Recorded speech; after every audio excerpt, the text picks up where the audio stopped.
Hi, everyone. Thanks for joining. We're going to give it just another minute and then we will go ahead and get started. I know there's still some people joining right now, so we'll give them another couple minutes.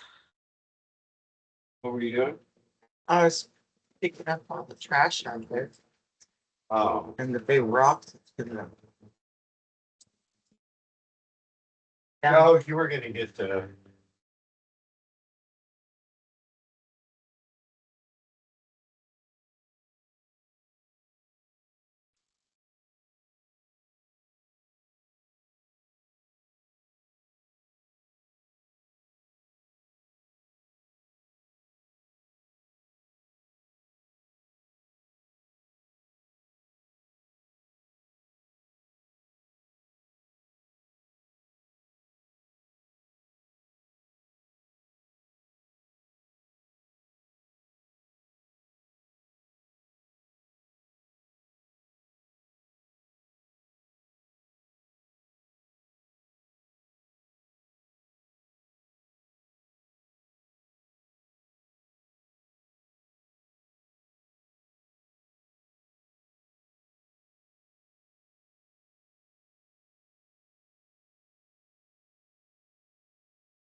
All right. Hello, everyone. Thank you so much for joining us today. We are going to be talking about the fiscal year 26 HUD Continuum of Care NOFO and the launch of our Anchorage local project application and collaborative applicant process. I'm going to admit people as they are able to join us. As I shared earlier, if you have any questions, the chat is open. You can drop questions in the chat or you can raise your hand and we will catch you. At the end, we're going to have some time for just some free open questions and answers. I'm also going to record this. I'm going to hit record as soon as I'm done here. And the recording and these slides are going to be posted on the ACH NOFO website. So again, thank you so much for joining.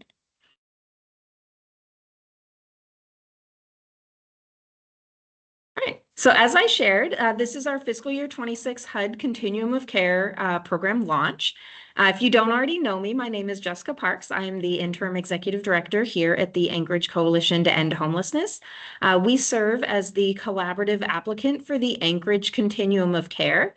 So that is the geographic region that covers the municipality of Anchorage.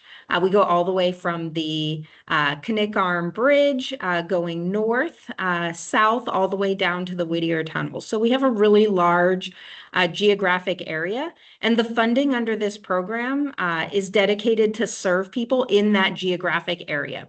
So if you are here and you want to serve people that are not in that geographic area, you're going to see some references through here to the Alaska Coalition on Housing and Homelessness, or AKCH2.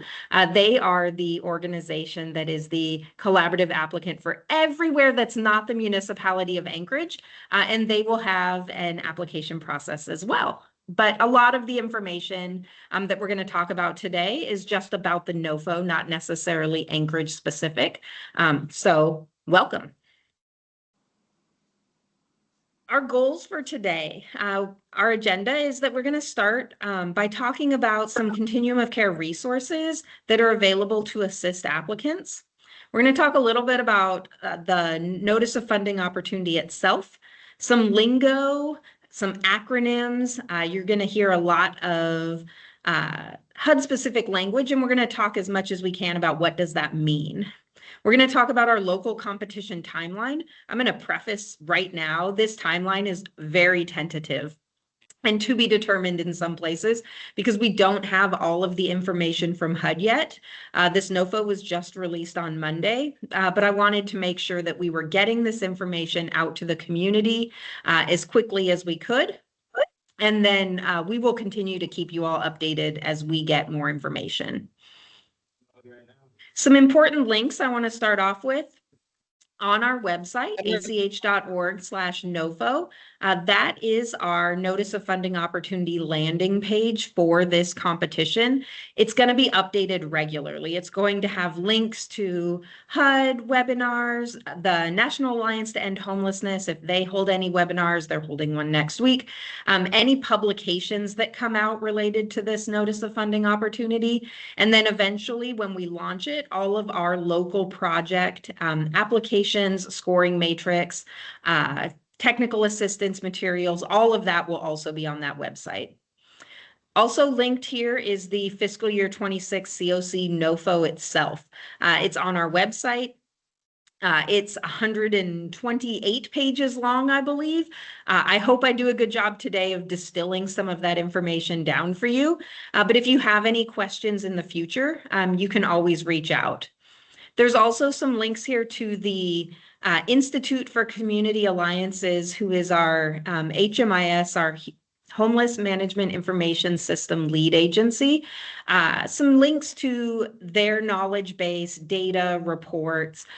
Receiving these funds comes with it the participation in our HMIS. If you are not an organization that is dedicated to serving survivors of domestic violence or people who are fleeing domestic violence, dating violence, sexual assault, or human trafficking. So knowing a little bit about what you're getting yourself into when it comes to HMIS, I think is important. And as I said, if you have questions, if you have concerns, if you're looking for something and you can't find it, always feel free to reach out to us, grants@ach.org. Multiple people monitor that inbox, and we'll get back to you as soon as we can if you email us there. So what is a NOFO? NOFO stands for Notice of Funding Opportunity. And this particular NOFO, the Continuum of Care NOFO, is a community-wide application process that is intended to support housing programs in continuums of care with the goal of ending homelessness. There are nearly 400 continuum of cares nationwide. As I shared, we are the municipality of Anchorage. There is a second continuum of care in Alaska that is covering everywhere except for Anchorage. That's called the Balance of State. That's all we have here in Alaska, though. 2 continuums of care. The fiscal year 26 continuum of care NOFO goals look different from previous NOFO goals. These are specifically referencing back the executive order about homelessness and public safety that was released by this administration last year. But the 8 key points for this year's Continuum of Care NOFO goals are improving outcomes of the clients and the programs that are serving them with these funding, creating competition to improve innovation and accountability, restoring balance to the continuum of care. So you'll see as we get further into this, there's some new project types that are eligible to be funded with continuum of care funds. Prioritizing treatment and recovery as a means to self-sufficiency. So there's going to be some opportunities for projects that either have embedded treatment and recovery into their project or are partnering with treatment and recovery organizations to have funding in this particular competition. Promoting economic self-sufficiency. There is an increased awareness and focus on having participants increasing their participation in employment and income. Advancing public safety for all. There are some prioritization and some points available for communities that have taken a stance and are addressing public safety in their community. Reducing trauma for vulnerable populations. So ensuring that as we are establishing these programs, we're doing so in a way that minimizes that trauma for the people that we're serving. And then expanding access to grants based on merit, not ideology. So we're expecting a really robust competition this year, and I'm excited to see who might be applying for funds that maybe hasn't in the past. Some NOFO lingo. So the collaborative or the consolidated application, this is an application that is established with community-wide input, and it incorporates all of the different individual project applications that are selected for funding, along with our community responses to the questions in the application. That whole package is submitted to HUD. It's submitted by ACH here in Anchorage and by AKCH2 for the rest of the state. And that collaborative application impacts the level of funding. So when HUD is awarding those funds, they're taking into account the strength of the project application and the strength of the collaborative application to come up with how they are prioritizing and awarding those funds. The local project applications are what you all will submit. So these will be both renewals, so projects that are currently funded by Continuum of Care funds that are eligible to renew those funds, as well as new and bonus projects that are submitted by the applicants to our agencies.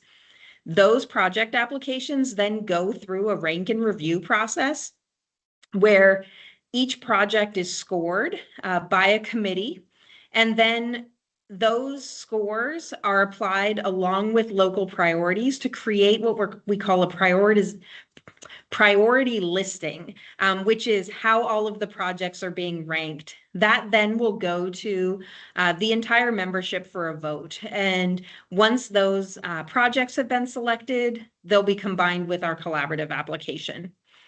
Youth Homelessness Demonstration Project, or YHDP, those projects are eligible for renewals or replacements. So if you are a recipient of a YHDP project, you are eligible to either renew that project or have a replacement project that replaces your renewal. YHDP projects are competitive this year, so they do have to meet the eligibility and renewal criteria, and they are ranked right alongside other projects. In our last competition, which was back in 2024, the YHDP projects were not competitive and they weren't ranked. So that is a change for this year.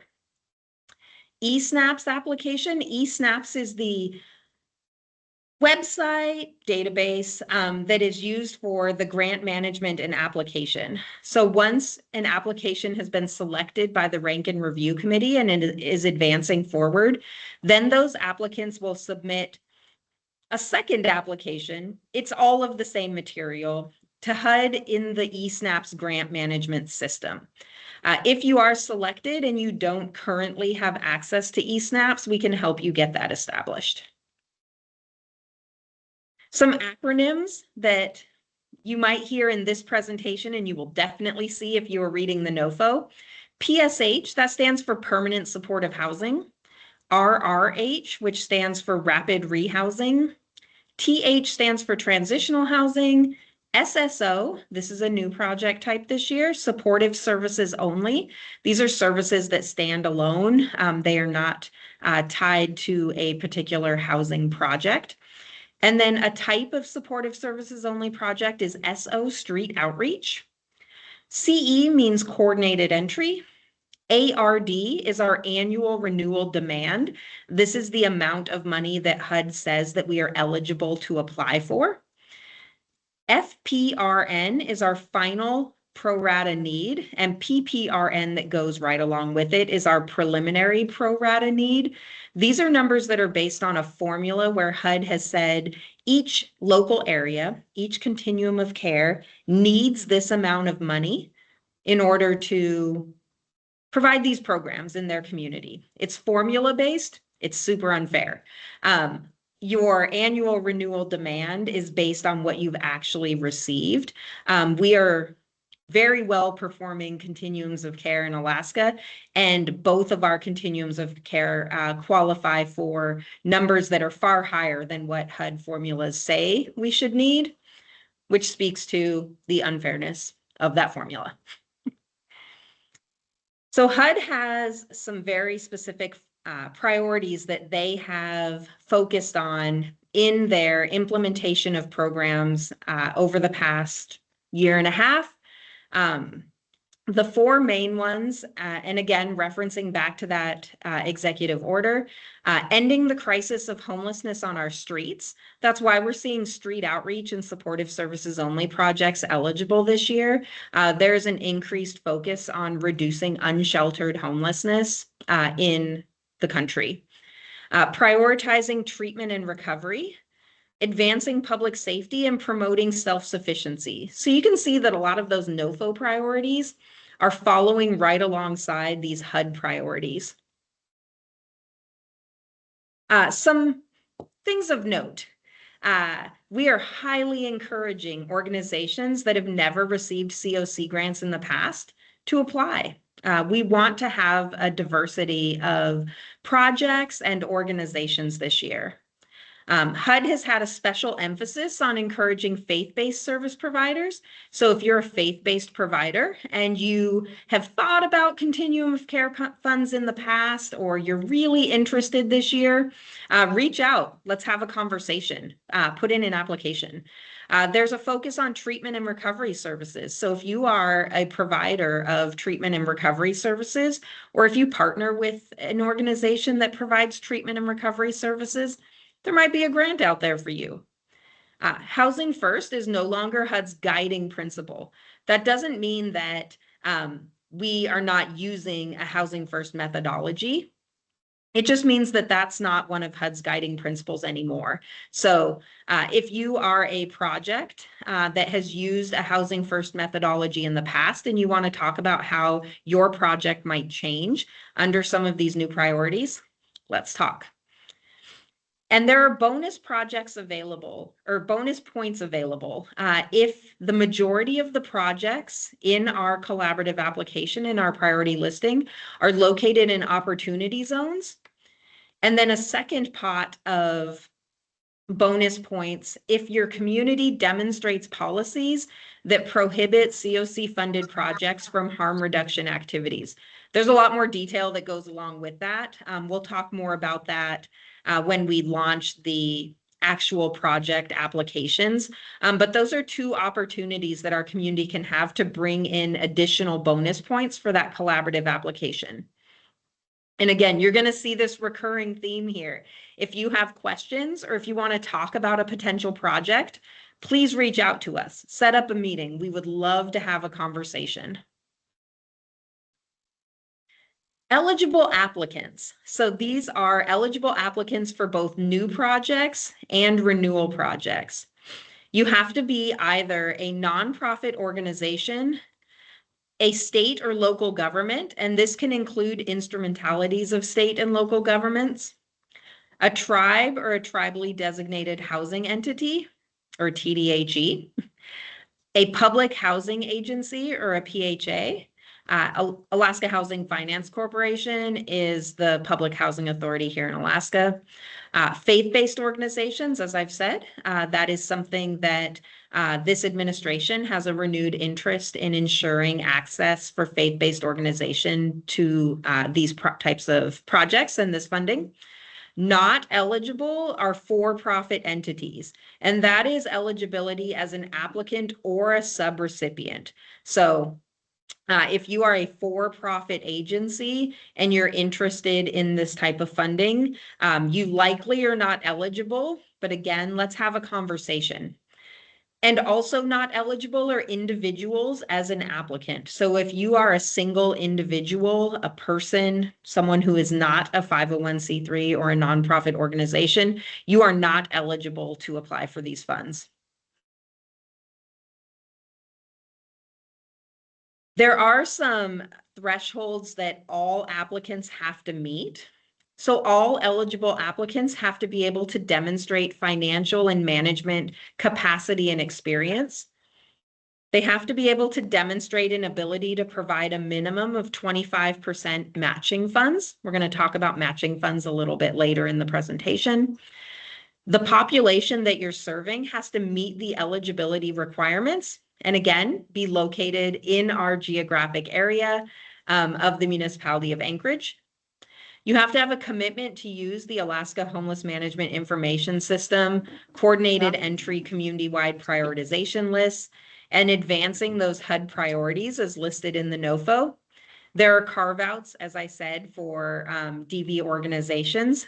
If you have questions, absolutely reach out. It says it's been going on for an hour. And HUD will also be performing a review of the organization's past performance and activities, which includes a risk review. There's detail in the notice of funding opportunity about what that risk review and organizational performance review will look like. But you can anticipate that if you've received HUD or federal funds in the past, part of that threshold review will be looking at your performance under those previous grants. HUD categories of homelessness that are eligible to be served under this NOFO. There are 4 categories of homelessness. Categories 1, 2, and 4 are eligible to be served under this NOFO.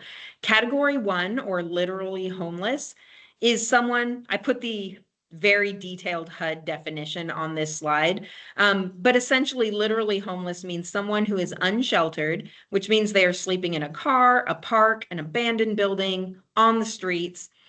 They are sheltered, so they are in an emergency shelter, a transitional housing project, or a hotel or motel that is paid for by the government or a service provider, so not being paid for by the client themselves. Or if they are exiting an institution such as jail or hospital, that stay was less than 90 days, and they met this same definition of literally homeless the night before they went into that institution. I'm going to skip category 2 for a minute. Category 4 is fleeing or attempting to flee domestic violence. That is inclusive of domestic violence, dating violence, sexual assault, stalking, or other dangerous or life-threatening conditions that are related to violence. One rider alongside category 4 is that you also must lack a safe alternative and have no resources or support networks to obtain other permanent housing. Category 2 is new this year, and it's not eligible for every project type, but category 2 is imminent risk of homelessness. So this is a person whose primary nighttime residence will be lost within 14 days. They have no subsequent housing identified, and they lack the resources or support networks to obtain other permanent housing. People have also called this at risk. The category that isn't included on here, category 3, is a definition of homeless by another definition, federal definition. So that is not, category 3 is not eligible to be served with CoC funds. 1, 2, and 4 are. The eligible project types for renewal grants are the project types that are currently funded by Continuum of Care funds. So permanent supportive housing, rapid rehousing, a project that's called a joint transitional housing and rapid rehousing. So this is a transitional housing project that has rapid rehousing funds tied to it that people transition into upon leaving the transitional housing project.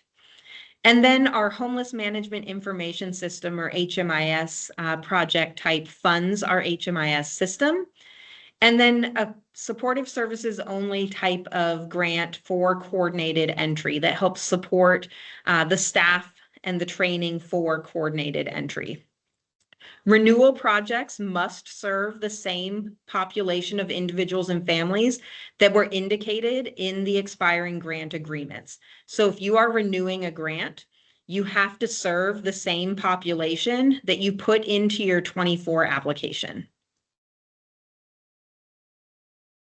For new and bonus projects, our eligible project types are different, and you'll see some new ones in here, and some returning ones. Transitional housing. So transitional housing is temporary.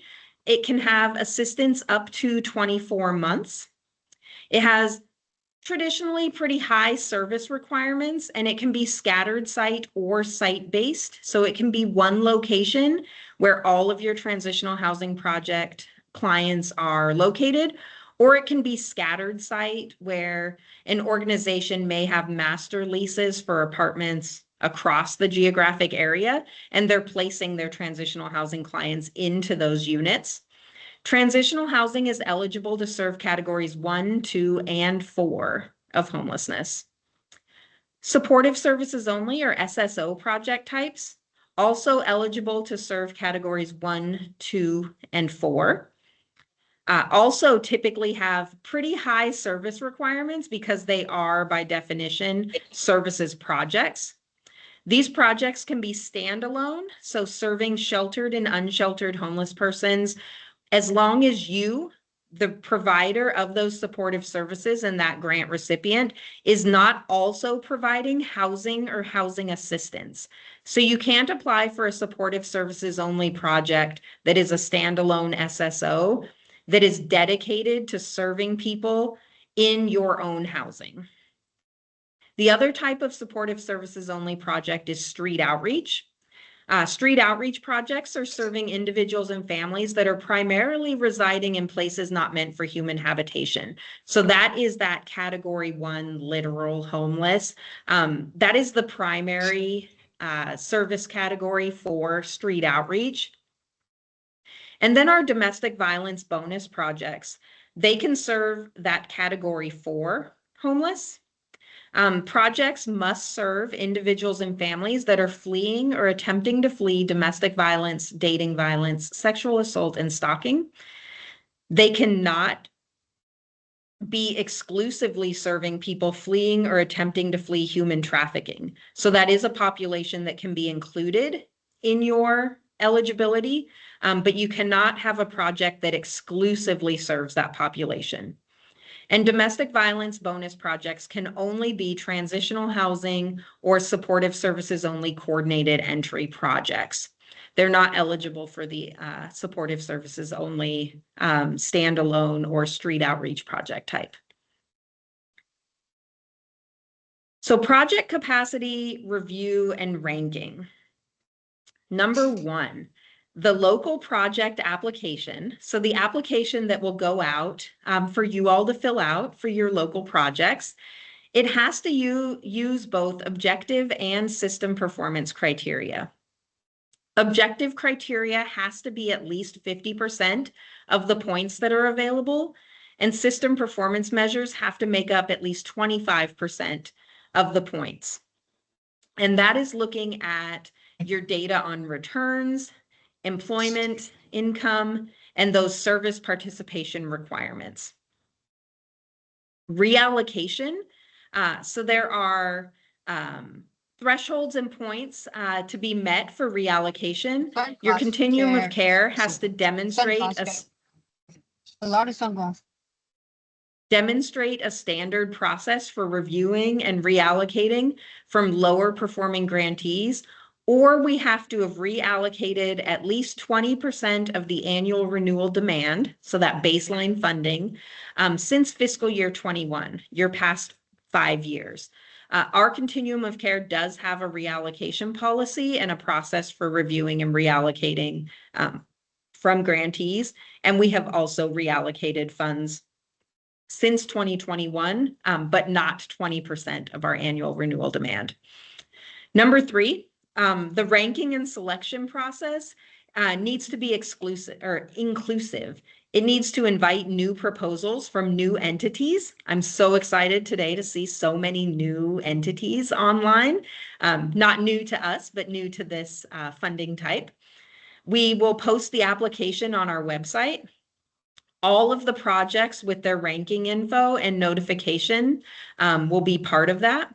And if you or your organization is not applying for funds, Think about serving on the rank and review committee. If you are applying for funds, you obviously can't be part of the group that is scoring these applications. But if you're not applying for funds and that sounds interesting to you, reach out to us. We'd love to have you on that rank and review committee.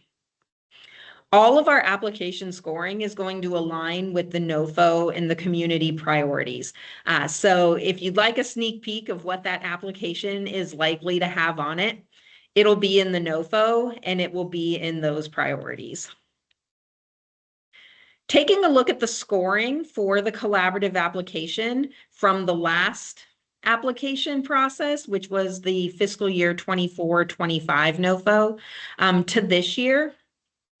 You can see that in 24 and 25, the bonus points available were only bonus points for mergers, continuums of care that had performed a merger. And then the rest of the points were divided between project capacity, HMIS, your point in time count, system performance measures, and then that coordination of housing and healthcare. For fiscal year 26, we see three main categories: that project capacity with the review and ranking, system performance measures, and then continuum of care, coordination, and engagement. The biggest difference that we see here in this comparison is that the points available for that coordination, that continuum of care coordination and engagement, in fiscal year 24 and 25, that section was worth about 42% of the total points. This year, it's worth 61. So if you have not yet heard from someone in the continuum of care, someone from the coalition, about being a partner, about formalizing your role in the HPRS, you likely will during this process. We're really going to be looking to formalize how we have those relationships and how that system coordination works. This year, there's 2 opportunities for bonus points. I shared earlier in the presentation. There are 6 points available for continuums of care that have merged. We would not qualify for those. However, there are 14 points available for collaborative applications that have stated a continuum of care policy that aligns with the HUD policies around public safety. So that is something that will be part of an ongoing discussion while developing the collaborative application, if those are certifications that our community wants to make. So going through the community or the collaborative application and the points that are available, system performance measures, there are 64 points possible, and this is the breakdown of where those points are available. I'm not going to read every line, but you can see from here that the focus is on reducing homelessness and increasing employment and income. The most points are available in those categories. So that is where the focus on our system performance measures are, particularly looking at the changes from 24 to 25 and from 25 to 26.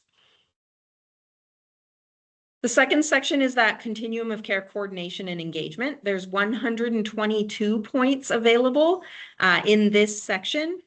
And again, as we shared and talked about with the HUD and NOFO priorities, it is not a surprise that the most points are available in this category around public safety initiatives and partnership with recovery and treatment. I felt like I needed a drum roll there. So this is, again, estimates. HUD has not released our grant inventory worksheet or our GIW yet. So we don't know the final amounts that we'll be having available for competition. But this is based on the fiscal year 25 awards that were just announced a few weeks ago. So they're close. Our tier 1 amount, which is 60% of our annual renewal demand, is just over $2.5 million estimated. This is your safest funding. If these projects pass those threshold reviews, it is highly likely that your projects that are in your tier 1 will get funded. Tier 2, which is basically the rest of the money. This is the part that is more at risk.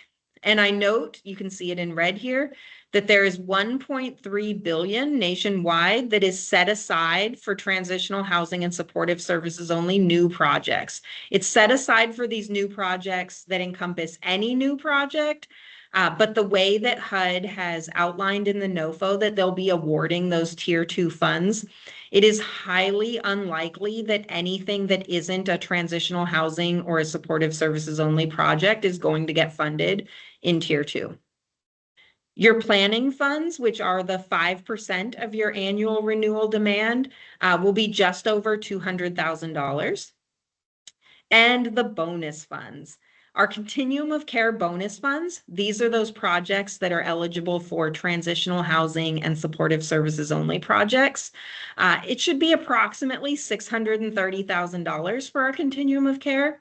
And our domestic violence bonus projects, so those transitional housing projects for people who are either domestic violence providers or organizations that have a project to serve that population, is about $530,000 being estimated. So all in, we're looking at about $5.8 million in potential funds for our continuum of care. Very exciting. The most funds that have ever been available for our continuum of care. And I'm really excited about those bonus fund and the opportunities. Feel like I need to say 1,000 times, all estimates, as soon as that grant inventory worksheet is released, we will finalize all these numbers and put them out in our website. So what about YHDP programs? I mentioned that they are competitive this year. YHDP grantees can submit a renewal application.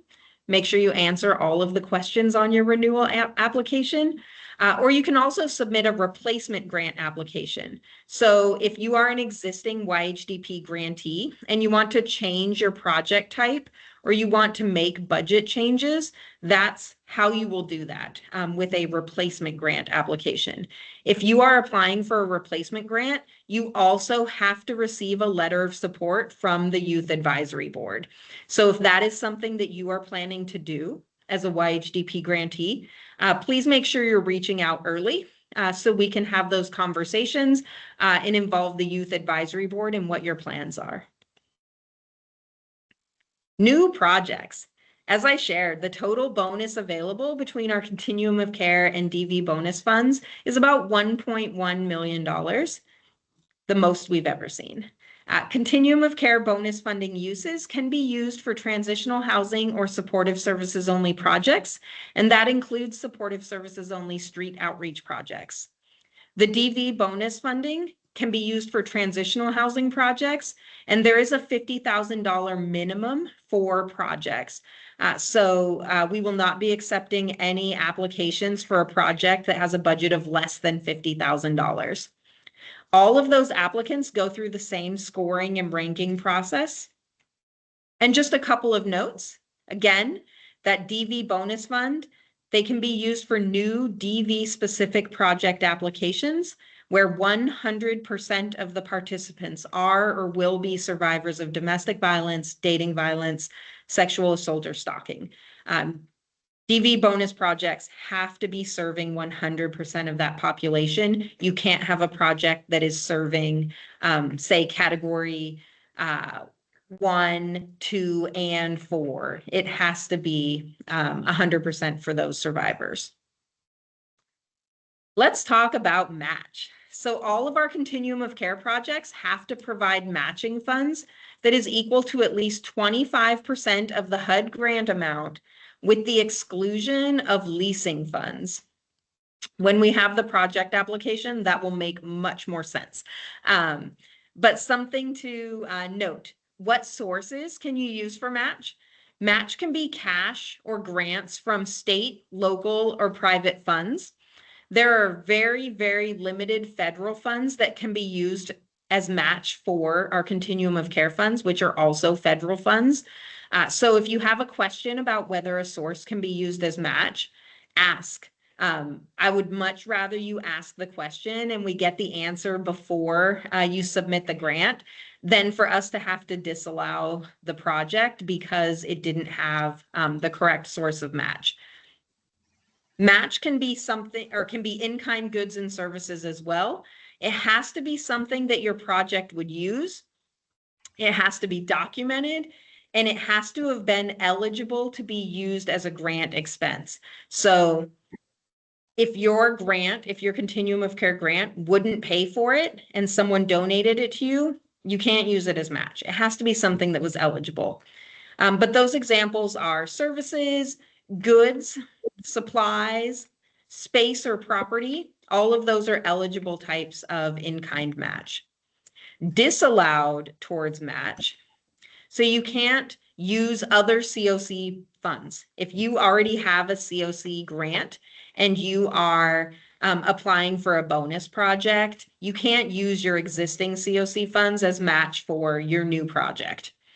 You can't use match more than once. So if you have funds that are being used as match for a project already, you can't duplicate those funds and use them as match for this one as well. And again, in-kind goods or services that aren't eligible CoC costs aren't eligible to be used for match. And last note, when in doubt, ask early. It is much easier for us to fix any issues with your match now than to have to navigate this later. A timeline of our NOFO process. Our YHDP renewals and replacements, renewal project applications, and new project applications for the bonus funds or any reallocation funds will all be applied for and due at the same time. All three of those applications will go to our rank and review committee.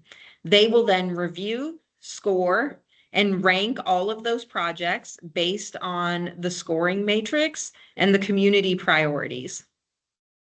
Those selected projects, plus those YHDP projects, will all go into eSNAPs at that point. At the same time that's happening, we're developing that collaborative application and creating that priority listing of those grants. All of that goes together to HUD. HUD receives all of those projects. They run their own scoring on the collaborative applications and the individual projects. And their timeline is to issue those notices of intent to award out by December. Projects are eligible to start as early as January 1, 2027, but they have to start sometime in 2027. The earliest is January 1st. The latest would be December. Again, tentative timeline until we see the final HUD documents. It's really hard to know where the middle pieces will fall. But not estimated is that January 1st on Monday, this NOFO dropped, and that August 26th, the entire application package is due to HUD. In the middle there, we will launch a local competition. Right now, we are tentatively planning to launch that competition next week. We will also have a date where local applications are due. Right now, tentative date again is that in early July to have those local applications due. We'll then have a period of time where the rank and review committee spends time with those applications, scoring, reading them, and ranking them. We will then have a publish of our continuum of care funding recommendations, and that will be voted on by the continuum of care membership. Once we have that priority listing of the projects that we are recommending to HUD for funding, applicants will start working on eSNAPs. We will have those eSNAPs entries be due about 10 days or so before we plan on submitting the entire package to HUD. We'll have lots of technical assistance throughout this entire process. And then before that application is submitted to HUD, there will be another meeting where everyone will get to vote that they approve that collaborative application to be submitted. It will then be posted publicly on our website for at least 3 days, where people can give public comment, and then we will submit it prior to that due date. As I shared, we will have technical assistance sessions as well as ad hoc technical assistance if you want to reach out and have a conversation. In the month of June, tentatively scheduled, June 17th and 24th, we will have technical assistance related to the local competition. So if you have questions about the application, if you are wondering if something is the right attachment or what we're asking for, that's your opportunity to come to a pre-scheduled time where you can ask those questions. And then in August, we'll have the same type of technical assistance for the applicants that are entering into eSNAPs. So ensuring that if you're having trouble with that HUD system during the NOFO time can be one of the worst times to get technical assistance from HUD. So we're happy to help you through that process and make sure that all of our applications get into eSNAPs and get all of the components and attachments that are needed in there. That was almost perfect timing. I wanted to have 15 minutes at the end for questions. So if anyone has any questions, now is your time. I'm going to look through the chat. It looks like, let's see. Do you see crossover opportunities for folks seeking the Rural Health Transformation Project?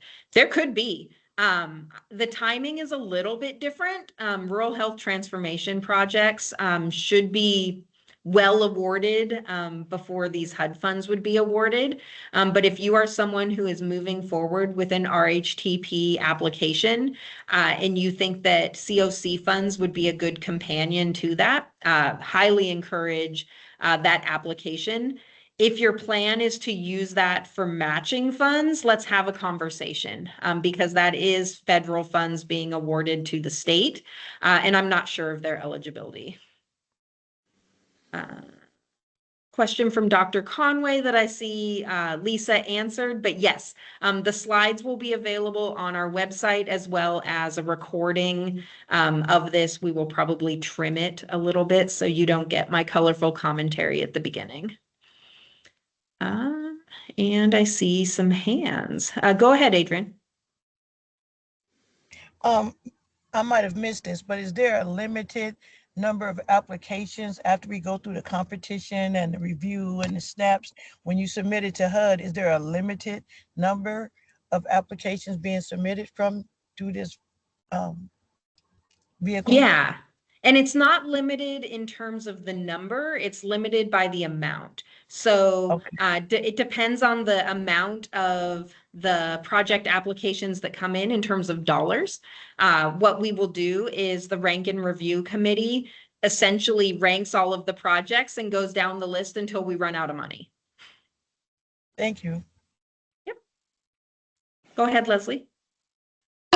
You went over this, but I didn't quite understand it. So supportive services, you said something about a project can't be for housing that you run. So if you're running housing, you can't apply for a grant to get increased supportive services in that housing unit.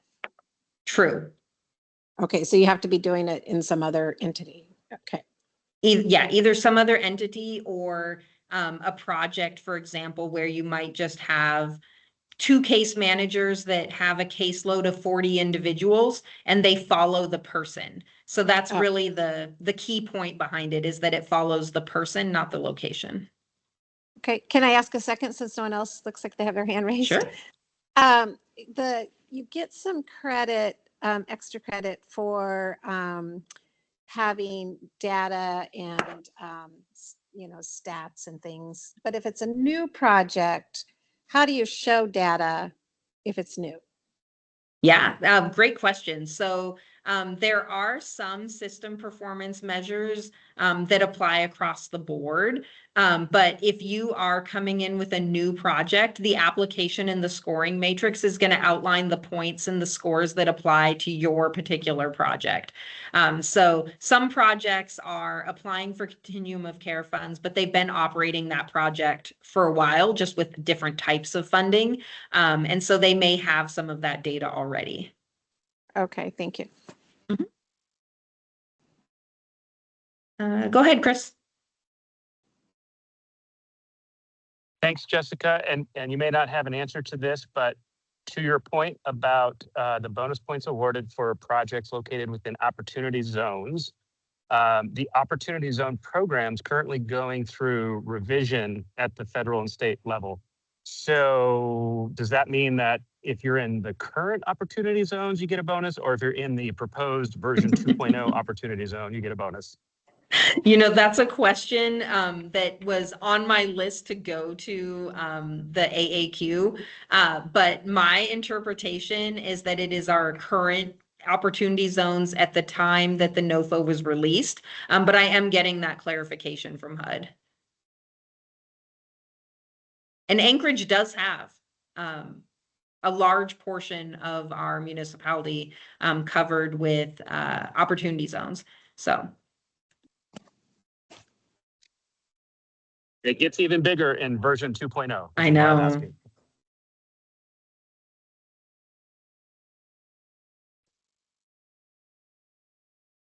Yeah, go ahead, Adrian.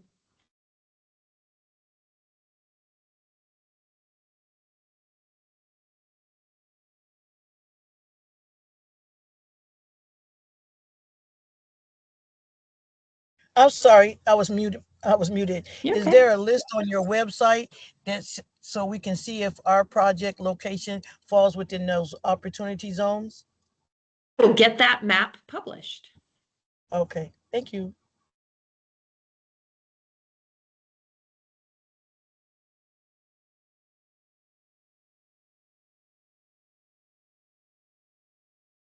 Muted. There we go. There we go. All Now, right. Okay, sorry, Jessica, we have questions in the room. Okay. Hi, Jessica. My name is Nina Gorman Dundas. I went with our TCCM, Reverse the Curse Church Ministries. We're all Alaska Native on our small team of 3. And my question is, are there funds available that target our specific Alaska Native people to help them with all of us?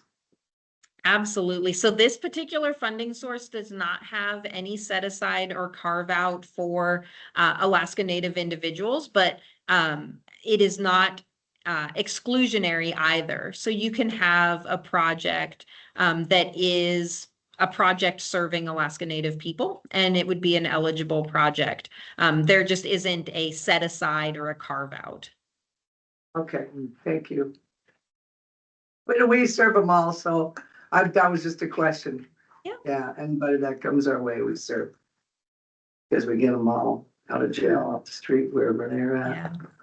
Definitely, if you don't already receive our newsletter and on our mailing list, get signed up for that. We do share opportunities that we hear about, and there are opportunities that that do come out that are dedicated to American Indian and Alaska Native individuals. Okay, thank you.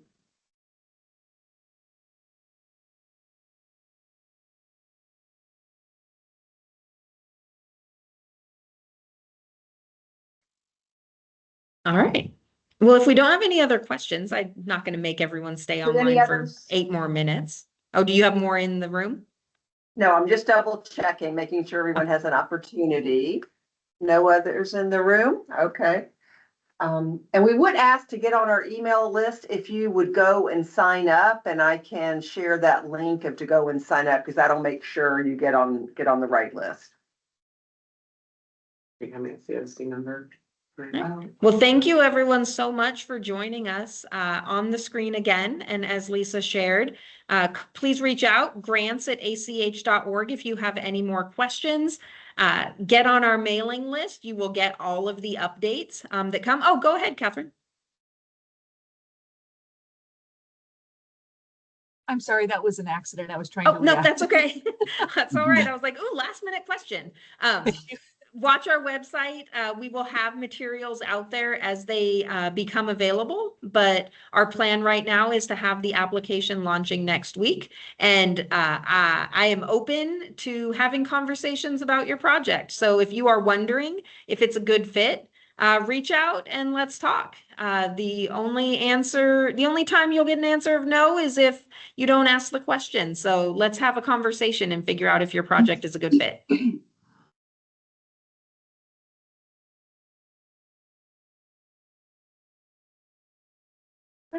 Cool. Thank you. Thank you. And just for the folks that are in the room, we